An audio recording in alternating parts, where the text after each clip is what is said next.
Hello, good morning mga kabiyahe. Kumusta na po kayo?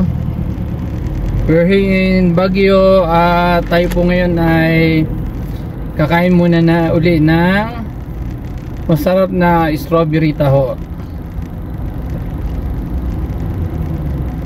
Sarap. Ito yung mga nami-miss ko pag ako ay nasa Baguio. Strawberry taho.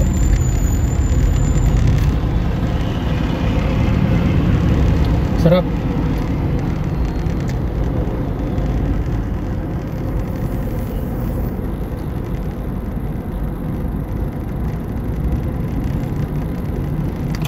So day trip po namin dito sa Baguio ngayon, and pauwi na mamaya. Tama ba?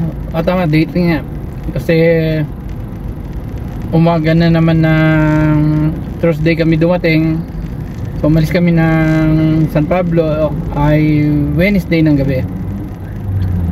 Then madaling araw kami dumating dito sa Baguio. At mamaya uwi na po.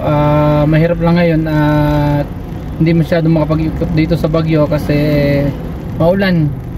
Buti ngayon medyo ambon-ambon na lang. So ilang araw talagang maulan dito hanggang kahapon. Ngayon umaambon-ambon lang, at least hindi umuulan. So kain muna po tayo ng masarap na taho. And hopefully mamaya hindi na masyadong umulan sa pag-uwi namin. Kaya nung papunta kami dito nung Wednesday ng gabi, hindi kami nag-Cannon Road. So sa Marcos Highway po tayo dumaan dahil nga maulan.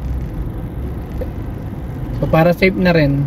So sa mga biyahe ng Baguio, so huwag muna po na yung daanan ng Cannon Road para po safe at makaiwas sa mga landslide kapag umuulan. Sige po mga kabiyahe, kain muna tayo. God bless po sa lahat.